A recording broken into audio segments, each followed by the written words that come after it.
1954년부터 기술을 쌓은 쌍용 자동차가 파산하거나 청산하는 것은 한국 경제에도 안타까운 일이다라고 지난달 21일 에디슨 모터스의 강영권 회장이 인터뷰를 통한 소감이었는데요. 자, 이제 인수를 위한 정밀 실사에 들어갈 예정입니다. 자, 관련 이슈 정리해드립니다. 빅머니 시작합니다.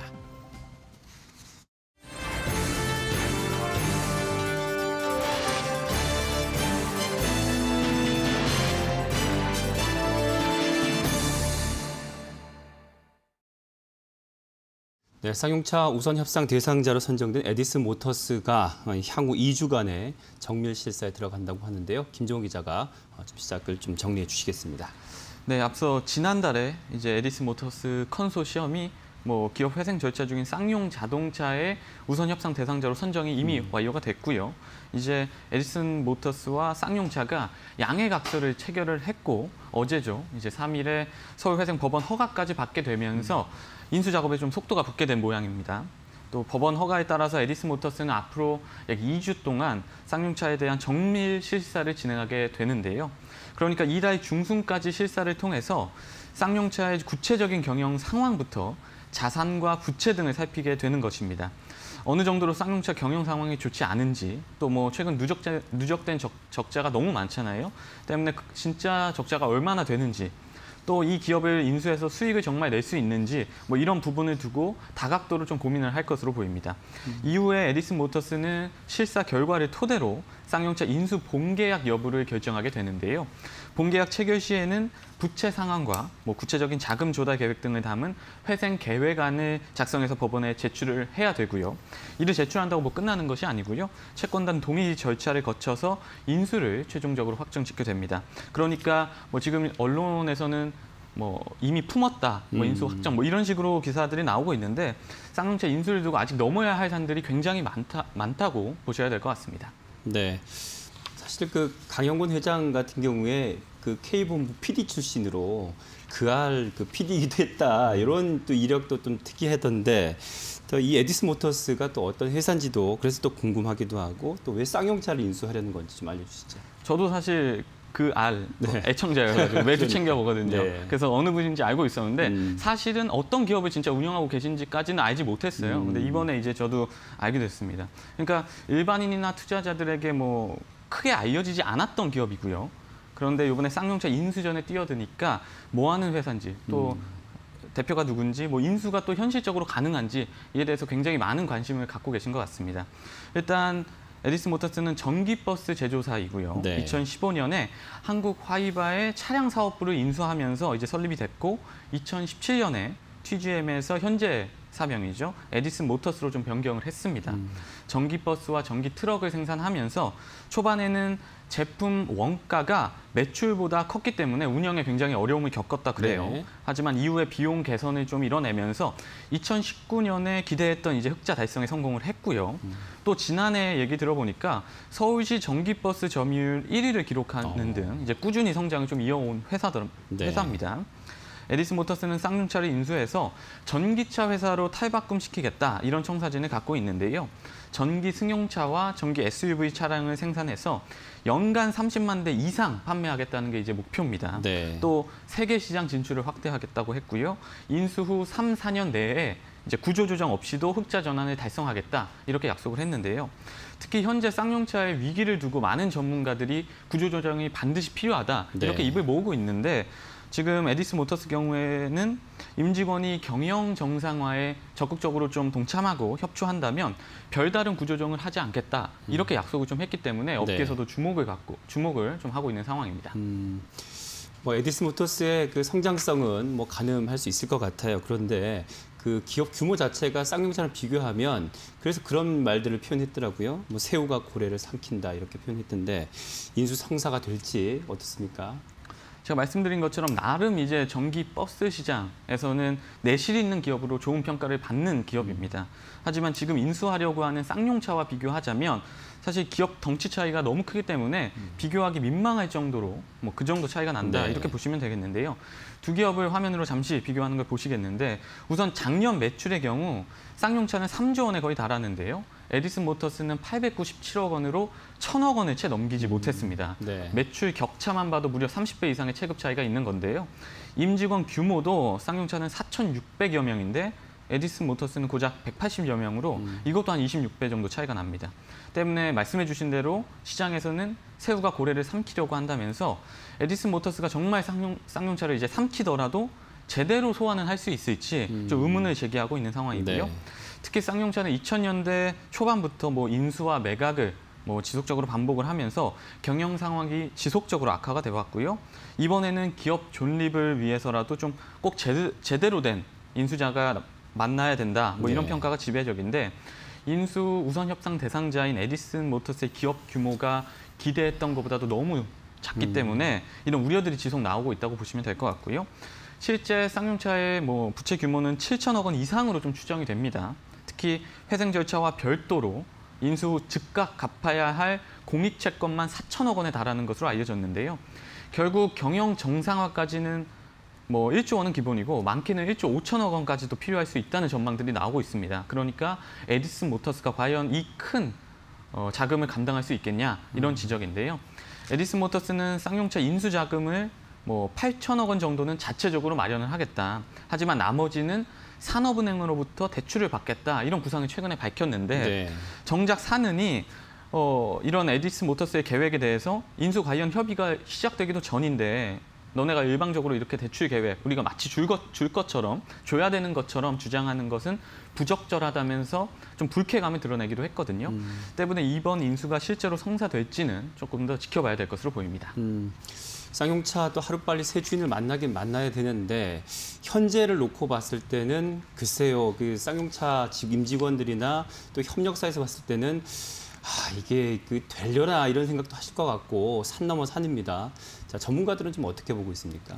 제가 이제 언급해드린 부분들 때문에 아무래도 전문가들은 신중하게 좀 보고 있습니다. 앞서 언급드렸지만 언론에서는 품었다, 손에 넣었다 이런 표현들까지 쓰고 있는데 네. 사실 전문가들은 에디슨 모터스가 정밀 실사 후에 이제 쌍용차 인수를 포기할 가능성도 거론하고 있는 상황입니다. 구체적으로 파악된 쌍용차 부채가 계획된 자금 조달을 통해 변제할 수 없다고 판단하면 인수가 무산될 수 있다고 하는 건데요. 특히 사는이 에디슨 모터스의 쌍용차 인수를 전제로 한 대규모 대출과 관련해서 일단은 부정적인 모습이기 때문에 사는이 이런 태도를 고수하게 된다면 에디슨 모터스가 쌍용차를 손에 넣는 것은 굉장히 어렵게 될 것으로 보이고요. 또 대출이 되더라도 대출 규모 자체가 이제 턱없이 부족하게 된다면 이것도 인수에 어려움을 겪을 수밖에 없는 상황입니다. 또 에디슨 모터스가 어떻게든 인수를 하겠다고 해도 이미 쌍용차 협력 업체들이 에디슨 모터스의 자금 능력이 확보가 되지 않으면 증명이 되지 않으면 부품 납부를 거부하겠다 이런 입장을 밝혔거든요. 네. 때문에 에디슨 모터스가 이번 실사 이후에 스스로 인수를 포기할 가능성 이것도 언급이 되고 있고요. 또 주변 우려 속에서 인수를 강행하더라도 쉽지 않을 것이다 이런 분석들이 나오고 있습니다. 강영건 에디슨 모터스 회장이 최근 이런 지적들이 워낙 많다 보니까 에디슨 모터스를 유상 증자하거나 아니면 나스닥에 상장을 해서 자금을 마련하겠다 이렇게 계획을 말했는데 또 쌍용차를 전기차 분야에서 테슬라로 만들겠다 이런 얘기도 테슬라를 뛰어넘는 회사로 만들겠다 이런 얘기도 했거든요. 하지만 이런 청사진만 갖고 기업을 인수하고 운영할 수 있는 것은 아니잖아요. 네. 때문에 업계에서 우려가 사실은 굉장히 큰 부분이 있고 전문가들도 이 부분을 굉장히 지적하고 있고요. 또 글로벌 완성차 업체가 이미 앞다퉈서 전기차 분야에서 경쟁을 하고 있잖아요. 굉장히 많은 신기술을 발표해내고 있는데 후발주자인 쌍용차가 전기버스 기술을 뒤늦게 흡수한다고 해서 세계 시장에서 흑자를 낼 정도로 반전을 일 수가 있겠냐, 반전을 경쟁이 낼 수 치열하니까요. 있겠냐, 그렇죠? 네. 이런 지적들이 나오니까 이런 자금 조달과 관련된 상황, 업계 상황 이런 부분에 좀 관심과 초점이 맞춰지고 있다고 보시면 되겠습니다. 네. 자, 이제 주가 상황도 좀 살펴보고 싶은데 쌍용차가 지난해 연말부터 해서 계속 지금 1년 가까이 거래 정지가 지금 된 상황인데 언제쯤 거래가 좀 재개될 수 있을까요? 네, 이 부분이 굉장히 민감한 상황입니다. 왜냐하면은 지금 알려진 바로는 5만 명에 달하는 소액 주주들이 어떻게 보면 물려 있는 상황이거든요. 네, 네. 팔지도 못하고 사지도 못하는 상황이니까요. 앞서 쌍용차는 삼정회계법인에서 지난해 회계연도 감사보고서에 대한 감사 의견 거절을 받아서 상장 폐지 위기에 지금 처한 상황이고요. 쌍용차에게 주어진 시간이 그리 많지 않습니다. 내년 4월 14일까지 이 개선 기간 안에 뭐 투자자 유치는 물론 재무구조 개선을 통해서 상장 폐지 사유를 해소해야 되는 게 지금 미션인데요. 거래소는 쌍용차 거래 재개와 관련해서 내년 개선 기간 종료 후에 뭐 심의를 거쳐서 상장 폐지 여부를 좀 결정할 계획입니다. 그러니까 쌍용차는 남은 기간 안에 좀 최대한 성공적인 새 주인 찾기에 성공을 해야 되고 또 재무구조 개선, 구조조정 등도 맞춰야 되는 상황인데요. 그러니까 반년 안에 굉장히 커다란 변화를 이뤄내야 되는 것이어서 사실 분위기가 그렇게 긍정적인 상황은 아니다 이렇게 볼 수 있겠습니다. 네. 현재 쌍용차 거래 정지로 5만 명에 달하는 소액주주들이 뭐 팔 수도 없는 상황이고요. 그러니까 주식을 들고 굉장히 불안하게 지금 인수 과정을 지켜보고 계실 텐데요. 네. 만약에 쌍용차가 매각 실패라든지 아니면 매각에는 성공하더라도 그 이후에 좀 어려움을 겪어서 뭐 상장 폐지가 될 경우에는 소액주주 피해 규모가 최소 1,000억 원은 될 것이다. 이렇게 추산이 나고 있습니다. 물론 이번 뭐 정밀 실사 이후에 본계약 협상이 되고 또 체결이 이루어지게 된다면 쌍용차가 회생 계획안을 법원에 제출해서 승인을 받을 수도 있고요. 또 내년 초에는 기업 회생 절차를 졸업하면서 거래가 재개될 가능성도 있거든요. 이런 긍정적인 시나리오도 분명히 있는 건 사실이니까 네. 상황을 좀 함께 지켜보시면 되겠습니다. 네. 자, 오늘 뉴스 이슈는 김종호 기자와 함께했습니다. 오늘 말씀 고맙습니다. 감사합니다. 간밤 미 증시는 FOMC 회의 결과에 따라서 아무래도 이제 금리 인상 불확실성이 좀 우려가 해소가 됐죠. 그러면서 좀 위험 자산 선호 심리가 살아나는 것으로 보입니다. 3대 지수 모두 최고치 또 경신을 했는데 뭐 아시아 증시 또 우리 증시까지 전반적으로 지금 상승부를 켜고 있습니다. 하지만 코스닥은 조금 어제에 비해서 코스피에 비해서 조금 낙폭을 키우고 있는데요. 어제는 코스피가 상황이 조금 더 나았었는데 오늘 코스닥 지금 상황이 좋지는 않습니다. 하지만 이런 좀 투자 수급에 있어서는 좀 살아난 상황인데요. 외국인 기관 뭐 매수세, 순매수 들어오면서 현재까지 코스피는 0.15% 상승불 2,980선이 현재 거래되고 있고 코스닥은 뭐 천스닥이 조금 내려가서 지금 현재까지는 0.8% 낙폭 보이면서 996선에 거래되고 있습니다. 자, 좀 더 자세한 수급 상황은 비타민 캐스터가 전해드리겠습니다. 박혜미 캐스터, 큐. 네, 비둘기 연준에 시장은 안도했습니다. 코로나 양적 완화는 막을 내렸지만 금리 인상은 시기상조다라는 발표에 투자 심리가 다소 회복된 모습이었는데요. 이 비둘기를 타고 우리 시장은 어떻게 움직이고 있을지 거래소 먼저 확인해 보시죠. 네, 시작은 좋았습니다. 3,000선을 회복하면서 출발했고요. 그 위에서 움직였습니다. 하지만 시간이 갈수록 개인들이 빠져나가면서 탄력이 둔화됐고 결국 장중에 3,000선을 놓쳤습니다. 그나마 긍정적인 부분은 한 번도 이 파란불이 들어오지 않았다는 점인데요. 오늘 시가총액 상위 종목들도 상승이 좀 우세한 가운데 현재 상승 탄력이 많이 둔화되면서 보합권까지 내려와 있습니다. 0.1% 오르면서 2,982선에서 거래되고 있습니다. 수급 바로 체크해 보겠습니다. 네, 장 초반 대비했을 때 포지션 구축에는 큰 변화가 없습니다. 여전히 외인과 기관의 매수세가 유입이 되고 있는데요. 하지만 외국인 같은 경우에 지금 매수세가 둔화가 되고 있습니다. 2,000억 원 물량 담아가고 있고요. 기관은 3,710억 원 물량 사고 있습니다. 개인이 오늘 시장의 방해꾼이라고 할 수 있겠습니다. 대형주와 제조업, 전기전자 서비스를 중심으로 개인은 팔고 그 물량을 외인과 기관들이 받아가고 있습니다. 코스닥도 확인해 보시죠. 네, 코스닥도 시작이 좋았습니다. 하지만 보시다시피 쭉 밀려나는 전강 후 약의 장세가 오늘 좀 펼쳐지고 있습니다. 거래소 대비했을 때 시가총액 상위 종목들도 밀려나는 종목들이 훨씬 많고요. 특히 최근에 강했던 게임주들이 많이 밀려나면서 장중에 하락 전환이 됐습니다. 1,000선을 회복할 수 있을지 지켜보셔야 될 것 같은데요. 현재 같은 경우에는 바닥으로 밀려나면서 현재 저점 부근에서 거래되고 있습니다. 0.8% 하락하면서 996선에서 거래되고 있습니다. 수급 체크해 보시죠. 네, 보시면 거래되는 물량이 전반적으로 많지 않다는 점은 먼저 체크를 하셔야 될 것 같습니다. 기관은 하루 만에 매수로 돌아왔습니다. 287억 원 물량 담아가고 있고요. 외국인 하루 만에 차익 실현에 나서고 있습니다. 현재 매도 물량 많이 늘어나면서 643억 원 팔고 있고요. 개인은 장중에 매수와 매도를 계속해서 오가다가 현재는 매수로 방향을 잡았습니다. 196억 원의 매수세가 유입되고 있습니다. 그럼 오늘 장 특징주로 바로 넘어가 보시죠. 네, 첫 번째 키워드는 바로 비료라고 할 수 있겠습니다. 이 요소수 품귀로 인한 대란이 자칫하면 내년 농사에도 영향을 줄 수 있다는 우려감이 나오고 있습니다. 요소 비료를 만들고 있는 재고가 전년 대비 5분의 1 수준으로 거의 바닥이 난 데다가 요소값이 급등하고 있기 때문인데요. 10리터에 10,000원 했던 가격이 10리터에 이제 10만 원까지 올라가면서 가격이 10배 이상 뛰었습니다. 네, 이에 따라 오늘 관련주들이 많이 오르고 있는데 다만 기존 요소수 키워드를 갖고 있었던 종목들은 차익 실현에 나서고 있고요. 전반적으로 순환매가 돌면서 비료주가 강하다라고 할 수 있겠습니다. 네, 효성 OMB 같은 경우에는 유기질 비료 브랜드에서 점유율 1위를 갖고 있는 업체고요. 오늘장에서 두 자릿대 오름세 기록하고 있습니다. 장중에 상한가를 기록하기도 했는데 현재는 상한가가 살짝 풀렸네요. 28% 오르면서 12,100원에 거래되고 있고요. 이 대유 같은 경우에는 국내 유일의 미량요소 비료를 개발하고 있습니다. 이 가성비가 좋은 비료를 개발하고 있다라고 보시면 될 것 같고요. 현재 15% 상승 탄력 가져가고 있습니다. 이 남해화학 오늘장 신고가 기록했습니다. 슈캠스의 지분을 보유하고 있습니다. 지주 회사격이라 보시면 되겠고요. 6% 상승 탄력 보여주면서 14,750원에 거래되고 있습니다. 두 번째 키워드 확인해 보시죠. 네, 두 번째 키워드는 바로 원전입니다. 전 세계적으로 원전에 대한 러브콜이 계속해서 이어지고 있는데요. 중국이 2035년까지 신규 원자로 150기를 신규로 건설한다고 밝혔습니다. 투입되는 자금은 최대 440억 달러, 우리 돈으로 520조 원에 달한다고 하는데요. 한국은 원전 없이는 탄소 중립이 불가능하다라는 OECD 원자력기구 사무총장의 발언도 참고해 보시면 좋을 것 같습니다. 관련주들 보시죠.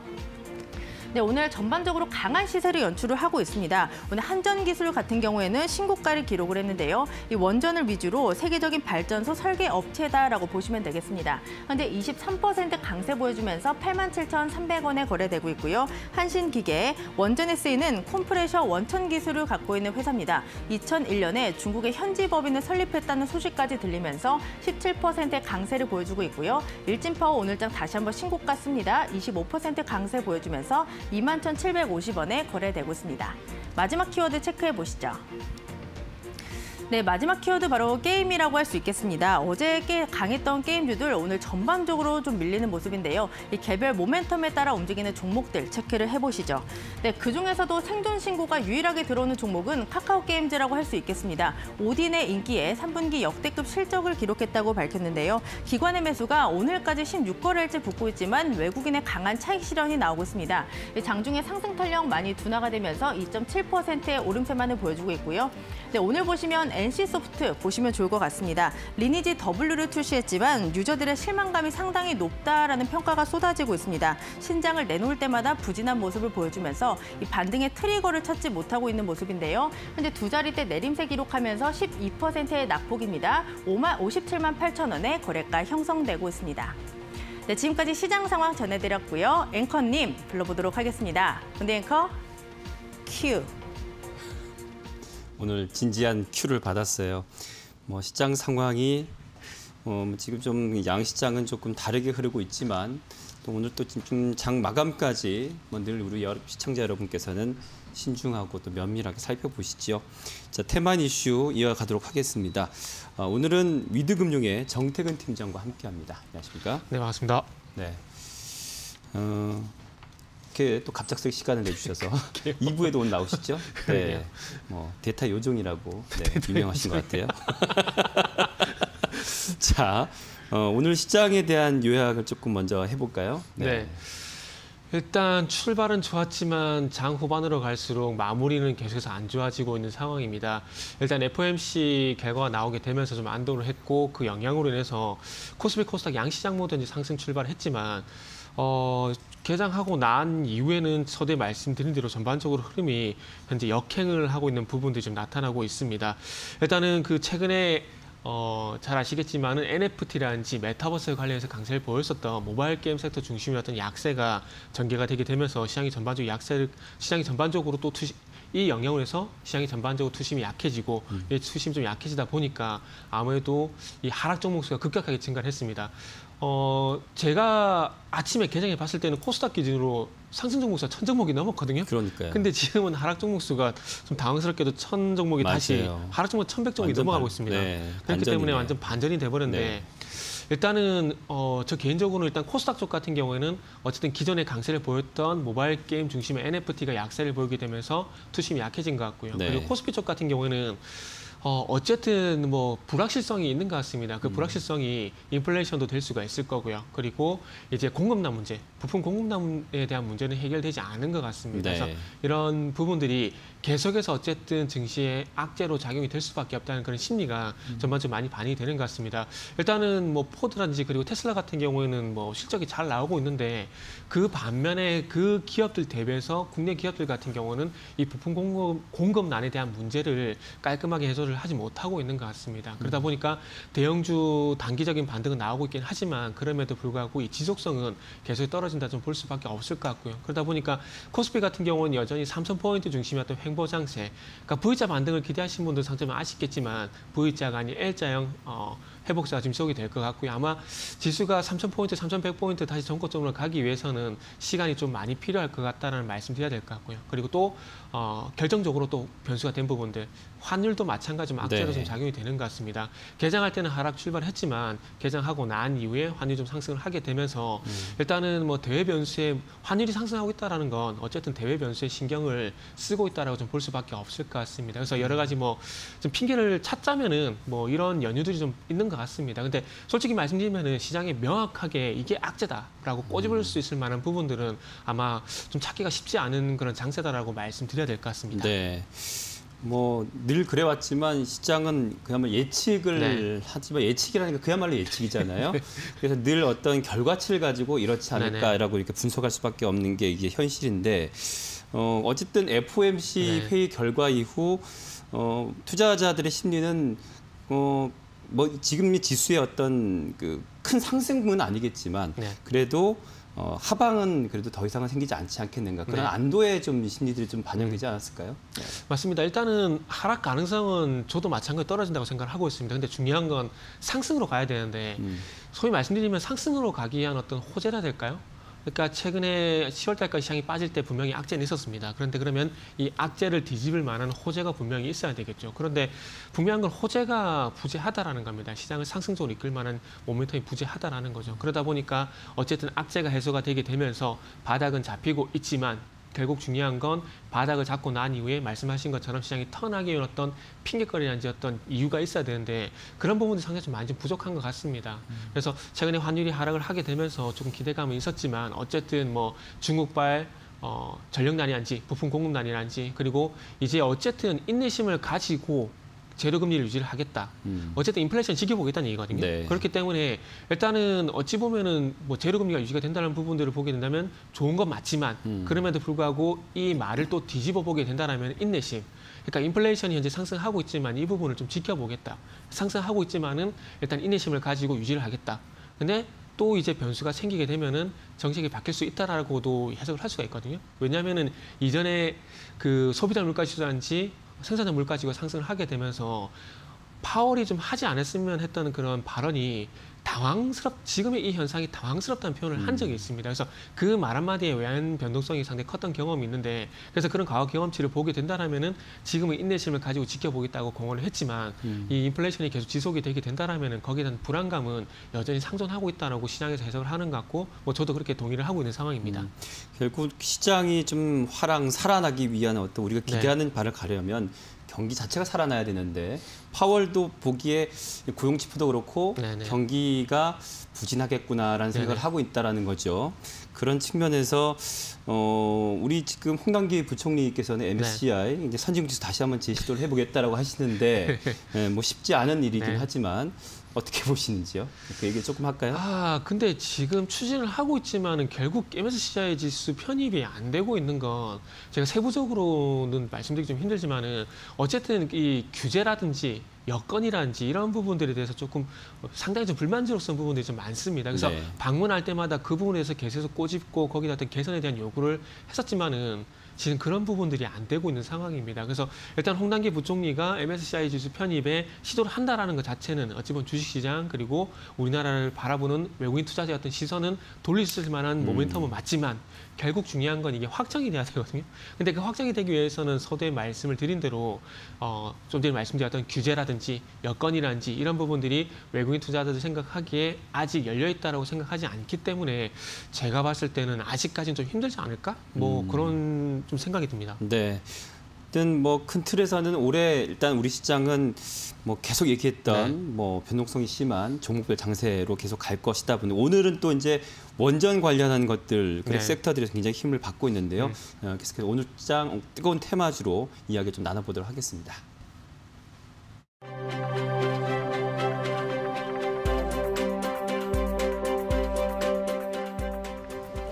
네, 한전기술 역시 보고 계신데요. 좀 설명 듣겠습니다. 네, 일단 저는 개인적으로 그 올 6월 달인가요? 제가 원자력 협정 맺은 날이 갑자기 기억이 안 나는데 저는 한국과 미국이 원자력 협정이 진짜 신의 한 수라고 생각을 하고 있습니다. 일단은 뭐 체코 원전만 보더라도 수주받을 가능성이 상당히 높아졌거든요. 예전에는 아예 가능성조차 없었습니다. 일단은 체코 같은 경우는 러시아나 중국 쪽으로 일단 수주 발주가 거의 확정적이었는데 전반적으로 일단은 중국이라든지 러시아 쪽을 등외시하는 그런 흐름이 전반적으로 유럽이라든지 미국 쪽 전개가 되고 있다는 거죠. 그러다 보니까 그리고 좀 원자력 같은 경우는 조금은 정치 에너지 성격이 상당히 좀 큽니다. 그렇기 때문에 이 정치적인 어떤 상황에 따라서 변수가 상당히 많이 발생이 되는데 그런 리스크가 또 원자력에는 가장 큰 변수라고 좀 볼 수가 가장 큰 변수 리스크라고 볼 수 있을 것 같습니다. 원전 한 1기를 건설하게 되면은 적어도 50년, 70년 동안 유지가 돼야 되고 유지 보수가 돼야 됩니다. 그런데 예를 들면은 지금 천연가스 같은 경우도 어떤 그 정치적 그 변수가 발생될 때마다 뭐 가스관을 장군이 많이 이런 얘기를 하고 있지 않습니까? 그래서 어찌 보면서 천연가스 같은 경우도 정치 에너지에서 볼 수가 있는데, 그러니까 원전 같은 경우도 그런 문제가 발생되면 안 된다라는 거죠. 그러니까 원전을 짓는 게 중요한 게 아니라 짓고 난 이후에 어떤 기술 이전이라든지 유지 보수가 필요한데 이런 부분이 어떤 리스크가 있다 보니까 중국하고 러시아 쪽 같은 경우는 고려하기가 쉽지가 않다라는 거죠. 그래서 그래서 그 친중국 성향의 어떤 체코 의원이란지 이런 부분이 있지만 정치적인 어떤 의원들이 있긴 하지만 그럼에도 불구하고 조금 다수가 중국과 러시아 좀 배제를 한 것 같습니다. 그래서 쇼리스트에 지금 프랑스, 한국, 미국 이렇게 들어간다는 얘기가 나오고 있는데 지금 어찌 보면은 결국에는 할 가능성이 높을 것 같습니다. 근데 어떻게 되냐가 틀릴 것 같아요. 무슨 얘기냐면은 단독 수주가 되느냐 아니면 동반 수주가 되느냐 이 문제가 좀 차이가 있거든요. 그래서 이거에 따라서 또 종목이 또 갈릴 수밖에 없을 것 같습니다. 일단 단독 수주가 되면 정말 제일 좀 베스트가 되겠죠. 예를 들면은 어떤 기업들이 수혜가 되냐면 지금 예전에 2009년도 같은 경우도 UAE 바라카 원전 같은 경우에도 수주를 받게 되면서 거기에 어떤 설계는 한전기술이 하고 거기에 들어갔던 핵심 그 단조 기술 이런 부분들은 두산중공업 그리고 시공은 현대건설, 삼성물산이었거든요. 그런데 지금 이집트 같은 경우도 이 원전 수주를 하기 위해서 현대건설, 두산중공업, 한전기술이 가 있습니다. 이게 왜 그러냐면 그런 시공구 연결고리가 있기 때문에 공기 연결고리가 있기 때문에 그렇게 가는 거거든요. 근데 만약에 공동 수주가 되게 되면은 설계는 미국 쪽에 줄 수밖에 없어요. 미국 같은 경우는 설계 기술은 있지만 시공 기술이 없거든요. 그러다 보니까 두산중공업이라든지 현대건설과 같이 시공 기술이 있는 이런 그 원자력 관련주 쪽으로 몰릴 수밖에 없다라는 거죠. 그래서 그런 부분들 때문에 어떤 체코의 어떤 이해관계가 있는데 그래서 만약에 지금 체코 원전이 예를 들어드는데 그래서 체코 원전이 될 가능성이 저는 상당히 높다라고 생각하고 있습니다. 그리고 한수원 사장님께서 이 코로나임에도 불구하고 체코에 직접 방문해가지고 지금까지 후원을 되게 많이 하셨어요. 이거 추수를 받기 위해서 공을 되게 많이 들이셨거든요. 그래서 그 체코 같은 경우도 뭐 국가 스포츠를 할 수 있는 부분이 우리나라는 야구, 축구 그런 것들이 있지만은 체코는 아이스하키가 또 국기입니다. 그래서 아이스하키에도 후원을 상당히 좀 많이 했었고요. 그러다 보니까 아무래도 이 공을 많이 들인 만큼 이제 미국의 어떤 협조가 있게 된다라면은 수주 받을 가능성이 상당히 높다라는 거죠. 그러다 보니까 국감에서 이 원전 수주를 받을 가능성이 상당히 높다라는 얘기가 나왔고요. 그리고 뭐 잘 아시다시피 조금 전에 캐스터님께서도 뭐 중계해 주셨지만은 뭐 IAEA 사무총장님께서도 원전 중요성에 대한 부분도 얘기했고 중국이 150기 정도 원전을 건설한다 그러는데 이게 과거 서방 국가들이 35년 동안 건설한 것보다 더 많은 양이거든요. 근데 참 그게 원전이라는 게 아시겠지만 후쿠시마라든지 체첸 맞나요? 체르노빌. 체르노빌 죄송합니다. 체르노빌하고 후쿠시마 사례를 봤을 때 이게 정말 안전성이 보장이 돼야 되거든요. 그래서 소형 원자로 쪽으로 지금. 네, 그래서 저는 개인적으로 이렇게 기존의 원전보다는 SMR, 그러니까 영국도 지금 SMR 추진하고 있지 않습니까? 그렇기 때문에 중국이 조금 더 안전성이 보장이 되는 SMR 쪽으로 좀 진행을 했으면 좋지 않을까 생각이 들고요. 그래서 얘기가 좀 길어졌는데 어쨌든 한전 기술이다. 네, 그래서 어쨌든 원전 수주를 받게 네. 되면은 최초의 수혜가 되는 종목은 이제 한전 기술이 될 수밖에 없다. 이런 말씀 드리려고 좀 얘기가 길어졌습니다. 그렇네요. 네. 일단 그런 측면에서 한전 기술 좀 주목하자는 말씀으로 이해를 하시면 될 것 같고요. 앞으로 뜨거운 테마주로 바로 이어가도록 하겠습니다.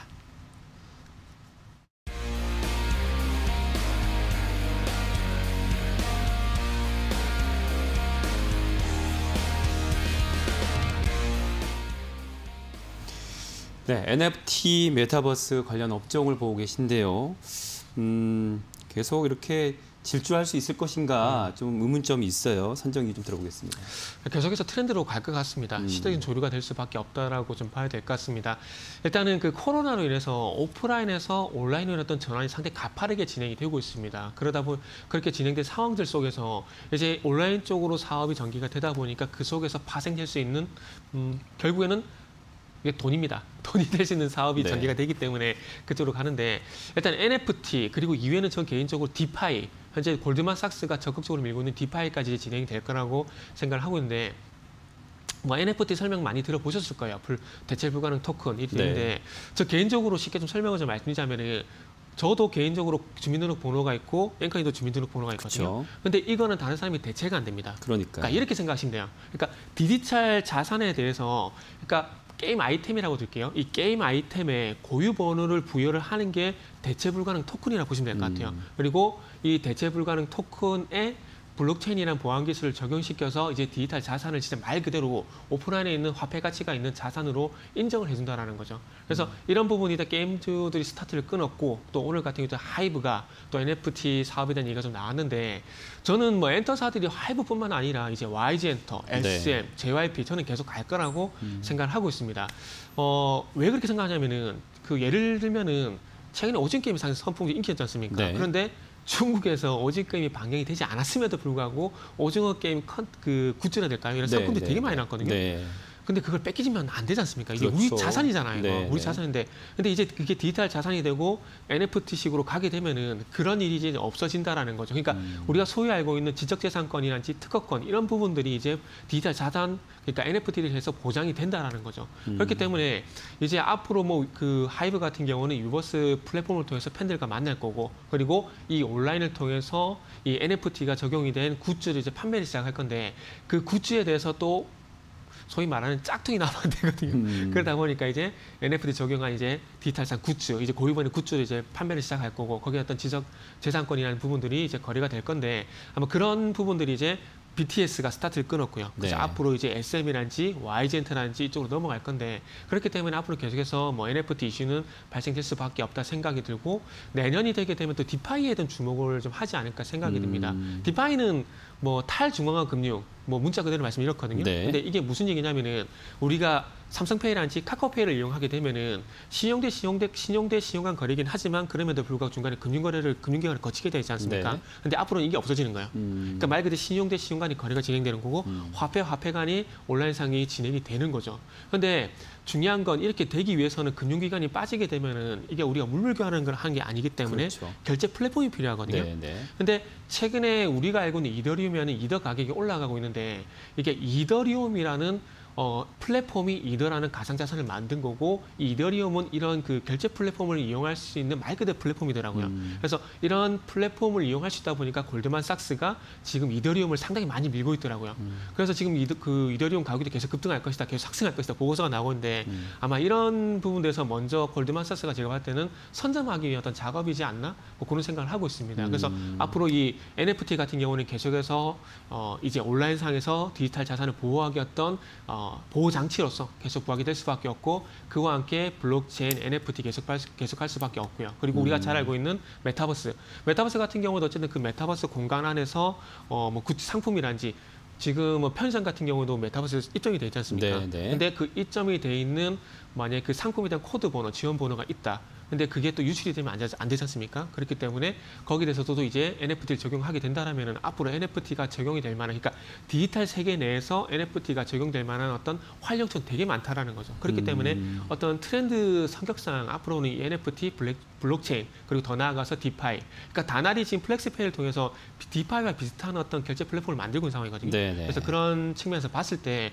저는 충분히 계속해서 단기 변동성은 있겠지만은 어쨌든 시대적 조류, 트렌드로서는 계속 갈 수 있는, 갈 수 있다. 이렇게 말씀드리고 싶습니다. 그럼 이렇게 연결해서 같이 볼 수 있는 게 뭐 게임 또 엔터, 콘텐츠 쪽 거래소까지 다 이제 확장해서 봐야 되겠군요. 네, 그렇죠. 네. 자, 그럼 이 안에서 가장 선호하시는 종목 좀 정리할까요? 네, 일단은 뭐 3개 정도 선정할 수 있는데 서울옥션, 하이브, 뭐 다날 이런 종목 선정할 수 있는데 네. 오늘은 하이브를 선택을 했습니다. 하이브, 네. 일단 하이브 같은 경우는 지금 두나무 주식을 5천 원 정도 취득을 하게 되면서 지분은 이제 2.5% 이제 확보가 됩니다. 그러니까 좀 전에 말씀드렸듯이 하이브가 BTS라는 어떤 아티스트의 어떤 굿즈 상품을 NFT를 통해서 이제 사업을 진행하겠다라는 거죠. 그래서 앞으로 합작법인 설립을 통해 가지고 이 사업을 진행을 할 건데 어쨌든 하이브가 첫 걸음을 이제 내딛었다고 좀 볼 수가 있을 것 같고요. 그리고 이제 뭐 어쨌든 앞으로 BTS 음반이란지 사진이란지 이런 부분들을 이제 디지털을 시켜서 보관할 수 있는 그런 사업을 진행하게 되고 BTS뿐만 아니라 이제 앞으로 해외 쪽 사업도 하고 있지 않습니까? 그래서 그런 부분들을 봤을 때 아마 위버스의 어떤 시너지 효과 뭐 이런 부분을 기대하면 좋지 않을까라고 생각을 하고 있습니다. 그래서 마지막으로 매매 전략은 가격 전략을 말씀드리면 일단 하이브 같은 경우에 일단 36만 원 이하, 지금 현재 35만 5천 원이거든요. 네네. 그래서 충분히 매수 가능하고요. 그리고 목표가 같은 경우에는 43만 원, 손절가 같은 경우는 35만 원 제시를 할 수가 있을 것 같습니다. 네. 자, 오늘 테만 이슈 위드금융의 정태근 팀장과 함께했습니다. 잠시 후 2부에 또 봬요. 고맙습니다. 네, 감사합니다. 네.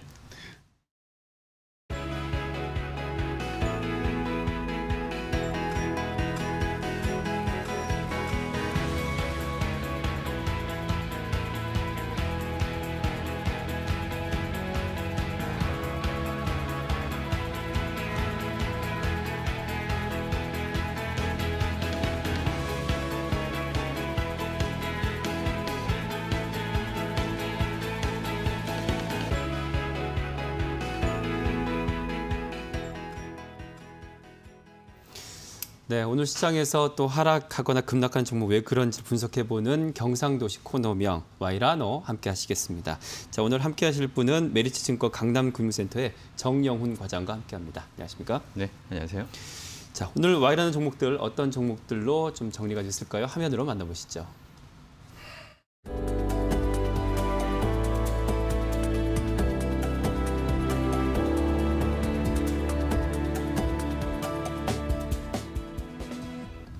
네, 지금 현재 이 시간에도 이 종목들의 지금 뭐 낙폭이 또 벌어지기도 하고 그런 지금 변화가 있습니다. 자, 먼저 이 종목들 중에 어떤 종목부터 좀 우리가 분석을 해볼까요? 네, 이 중에서는 오늘 시장에서 굉장히 좀 뜨겁게 좀 반응을 하고 있는 에인소프트를 우선 한번 보도록 하겠습니다. 뜨겁게 반응하는 이유는 뭐 주가가 뭐 상승한다는 게 아니라 굉장히 오늘 한마디 말해서 주가가 크게 하락을 하면서 쇼크를 좀 받고 있는 상황인데요. 네. 바로 이제 어제 밤이죠. 그러니까 오늘 이제 새벽 12시에 그 엔소프트의 야심작이라고 할 수 있는 이제 리니지 W가 출시가 됐습니다. 역시나 지금 엔소프트 같은 경우에는 사실 뭐 최근에 총체적 난국이었던 상황이었죠. 최근에 출시한 이제 신작 게임인 블레이드 앤 소울 같은 경우에도 초반 흥행이 좀 부진한 모습을 보였고요. 여기에 또 이제 과금 논란이 계속해서 지금 나타나면서 전반적으로 기존의 이제 리니지 M이라든지 리니지 2M 같은 경우에도 매출 감소세가 계속해서 나타나고 있는 상황에서 사실상 지금 현재 인소프트의 주가를 좀 반전시킬 만한 유일한 모멘텀은 바로 이제 리니지 W에 있다 볼 수가 있겠습니다. 그래서 과연 이제 리니지 W가 얼마만큼 이제 흥행에 성공할지 여부가 이제 초미의 관심사였는데요. 우선 현재까지는 아직 뭐 하루가 채 지나지 않았습니다만 현재까지는 리니지 W 출시 이후에 지금 이용자들이 상당히 지금 실망감을 지금 표출을 하고 있습니다. 네. 그러면서 오늘 주가 역시도 급락세를 지금 보이고 있는 상황이고요. 사실상 기존의 리니지 1 대비해서 크게 달라진 게 좀 없다라는 그러한 좀 반응 이러한 점에서 굉장히 좀 실망감이 좀 나오고 있는 상황인데요. 결국에는 향후에 이제 인소프트 같은 경우에는 과연 이제 리니지 W가 얼마만큼 초반 흥행에 성공하는지 여부에 따라서 주가 여부가 좀 판가름 날 수밖에 없는 상황인데 아직까지는 이러한 좀 초반 흥행에 대해서 좀 빨간불이 켜졌다라는 점에서 다소 좀 투자에 좀 주의가 필요한 구간이 아닌가 그렇게 보고 있고요. 그래서 지금 매매 전략으로는 지금 시점에서는 일단은 좀 보시적 관점으로 좀 보시는 게 좋겠고 만일에 최근에 저점 라인인 55만 5천 원까지 만약에 이탈을 한다라고 한다면 매도 전략을 좀 취하시는 게 좋지 않을까 싶습니다. 네, NC소프트 지금 여러 가지 악재에 지금 머무르고 있는데 반전을 또 하지 못하고 있는 지금 상황. 신작 출시가 좀 유저들의 실망감으로 인해서 현재 주가 지금 11% 넘게 급락을 하고 있습니다. 일단은 도망가야 될 종목으로 분류를 했습니다. 자, 두 번째 와이러너 종목으로 넘어갑니다.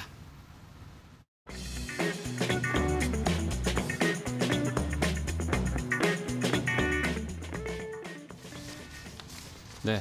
카카오페이 어제 상장해서 그래도 뭐 따상까지 좀 기대를 해볼 만큼 좀 주가 상승은 괜찮았는데 오늘 차가 굉장히 극명하네요.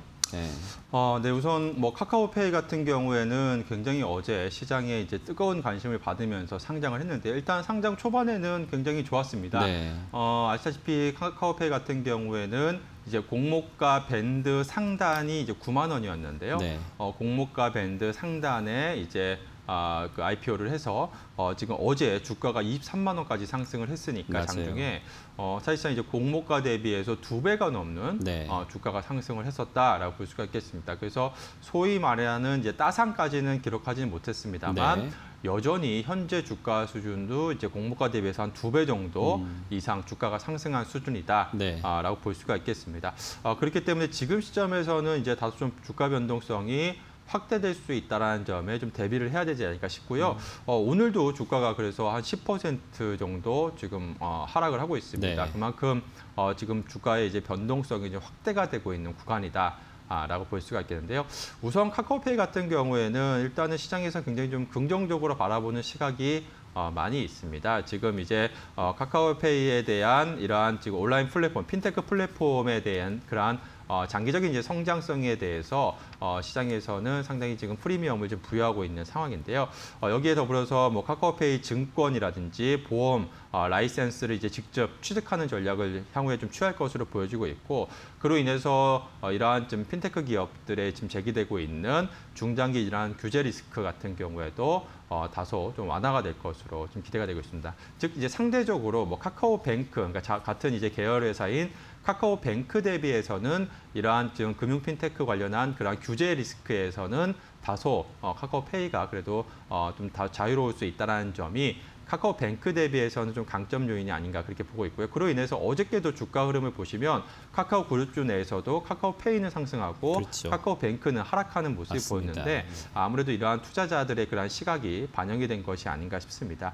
다만 지금 현재 카카오페이 같은 경우에는 지금의 실적을 가지고서는 즉 이제 한마디 말해서 숫자를 놓고 봤을 때는 밸류에이션 지표로는 그러니까 목표가 산정이 좀 불가능한 그러한 영역이라고 할 수가 있겠습니다. 그래서 지금 뭐 대부분의 증권사들에서도 카카오페이에 대한 목표 주가를 제시하는 증권사가 지금 거의 없는 상황이고요. 네. 그렇기 때문에 사실상 지금 시점에서는 이러한 온라인 플랫폼에 대한 그러한 기업 가치, 기업 프리미엄이 좀 반영된 상황인데 앞으로 향후에 이러한 실적 추이를 좀 지켜보면서 좀 접근을 해야지 바람직하지 않을까 싶습니다. 지금은 워낙에 시중에 풍부한 유동성을 바탕으로 해서 이러한 공모 시장의 뜨거운 열기에 힘입어서 일단 네. 상장 초기에 주가가 높게 지금 형성되어 있습니다만 향후에 이제 또 실적 추이에 따라서 좀 주가 변동성이 확대될 가능성이 있기 때문에 제가 봤을 때는 지금 이미 공모가 대비해서 2배 이상 상승한 상황이기 때문에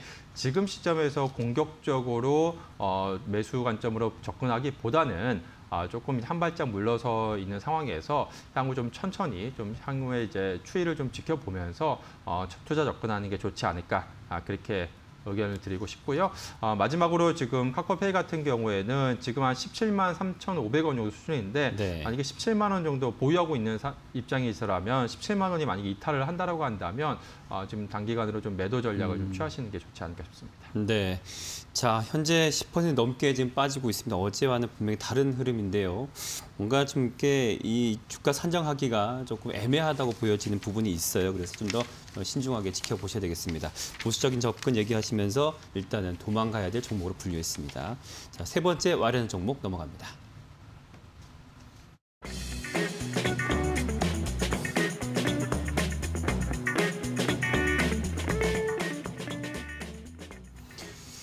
오늘 뭐 급락한 종목들 다 일단은 도망가라고 말씀하셨는데 이 비즈니스온은 어떨지 좀 들어볼까요? 네, 오늘 대부분의 이제 주가 하락을 하고 있는 종목들의 공통점이 그동안에 좀 많이 올랐었던 종목 위주로 좀 주가 하락폭이 낙폭이 확대되고 있습니다. 네. 특히나 최근에 이제 시장에서 굉장히 핫한 테마라고 할 수 있는 메타버스라든지 그렇죠. 뭐 NFT 관련주들이 네. 오늘 일제히 뭐 급락을 하고 있는 상황인데요. 이들 주식들 같은 경우에는 워낙에 단기적으로 주가가 크게 상승을 했기 때문에 당분간 단기적으로 주가 변동성이 확대가 될 수 있다는 측면에서는 일단 도망가야 될 그런 전략을 좀 제시해드리도록 하겠고요. 네. 다만 이제 비즈니스 온 같은 경우에는 사실 그러한 부분보다는 지금 최근에 이제 공격적인 M&A로 인해서 계속해서 지금 기업의 성장성이 좀 부각이 되고 있는 시점이기 때문에 네. 오히려 주가 하락 시에는 좀 주목을 해봐야 되지 않을까 싶습니다. 그래서 어제 주가가 이제 급등을 했다가 네. 오늘 주가가 뭐 크게 하락을 하고 있습니다만 사실상 지금 뭐 최근에 주가 상승 대비해서는 아직까지는 어느 정도 가격적인 측면에서 좀 조정이 나오고 맞아요. 있는 것이 아닌가 네. 그렇게 보여지고 있고요. 그래서 비즈니스 온 같은 경우에는 한번 좀 관심 있게 보시면 좋지 않을까 싶습니다. 여전히 상승 추세가 좀 놓여져 있다라 볼 수가 있겠고요. 이 회사 같은 경우에는 이제 전자세금 계산서를 비롯해서 뭐 ERP 플랫폼 전문 기업이라고 할 수가 있겠습니다. 굉장히 전자세금 계산서 쪽에서 꾸준하게 안정적인 매출과 이제 이익을 보여주는 회사인데요. 현재 국내 이제 시장 점유율도 이제 1위를 달리고 있는 네. 이제 독보적인 그런 회사다라고 볼 수가 있겠습니다. 반면에 이 회사 같은 경우는 굉장히 안정적인 매출과 이익을 좀 보여줘 왔었는데 단점이 이제 성장 동력이 좀 부재하다라는 점이 있었습니다. 근데 굉장히 지금 최근에 공격적으로 지속적인 그런 M&A를 통해서 뭐 이 어카운트 솔루션이라든지 전자계약, 뭐 빅데이터 기술 이러한 쪽으로 계속해서 지금 성장 동력을 확보해 나가면서 계속해서 이러한 시장에서 이 회사를 바라보는 그러한 좀 미래에 대한 기대치가 좀 높아지고 있는 상황이다라고 보시면 될 것 같습니다. 그로 인해서 최근에도 주가가 좀 상승세를 보여주고 있다라고 볼 수가 있겠고요. 여기에 또 주당 한 주에 무상증자를 또 결정을 하면서 최근에 좀 주가가 좀 변동성이 좀 확대가 되고 있다라고 보시면 될 것 같습니다. 일단 단기적으로는 이러한 무상증자 이슈라든지 수급적인 부분이 있습니다만 중장기적으로 봤을 때 현재 각 사업 부분별로 계속해서 지금 M&A를 진행을 하면서 경쟁력이 좀 강화가 되고 있는 그러한 상황이고요. 또한 이제 B2B 이커머스 시장 쪽 진출로 인해서 중장기적으로 실적 성장에 대한 기대감도 높다라고 볼 수가 있겠습니다. 실질적으로 올해 같은 경우에도 이러한 M&A 효과에 힘입어서 전년 대비해서 매출과 이익이 약 한 2배 정도 계속해서 매 분기 지금 증가하고 있는 지금 모습이 좀 나타나고 있기 때문에 충분히 밸류에이션 프리미엄을 좀 부여할 수 있는 시점이다라고 볼 수가 있겠습니다. 그래서 지금 시점에서는 오히려 주가 하락 시에는 좀 매수 관점으로 좀 보시는 게 좋지 않을까 그렇게 보여주고 있고요. 네. 지금 일단 현재가 한 25,700원에서 거래되고 있는 상황인데요. 네. 지금 최근에 주가가 한 2만 원대에서 지금 3만 원, 어제 이제 29,900원까지 상승을 했었죠. 네, 그러니까 네. 2만 원대에서 3만 원대까지 단기간에 한 50% 정도 주가 급등을 했다가 지금 좀 하락을 하고 있습니다. 그래서 지금 최근에 이제 주가 급변동기의 한 중간 정도 가격대라고 할 수 있는 한 24,000원 정도 부근에서는 좀 매수 관점으로 조정시 매수 관점 대응을 하시면 되지 않을까 그렇게 보고 있고요. 그래서 매수가로는 24,000원, 그리고 목표 주가로는 3만 원, 마지막으로 손절 가격은 최근에 계속해서 주가가 어느 정도 저점 라인을 형성했었던 2만 원대를 제시해드리도록 하겠습니다. 네. 자, 매매 전략까지 좀 참고하시길 바라고요. 오늘 와이라노 메리츠증권 강남금융센터 정영훈 과장과 함께했습니다. 오늘 말씀 고맙습니다. 자, 빅머니 1부 순서 여기까지입니다. 잠시 후 빅머니 2부로 돌아오겠습니다. 시청해주신 여러분 고맙습니다. 채널 고정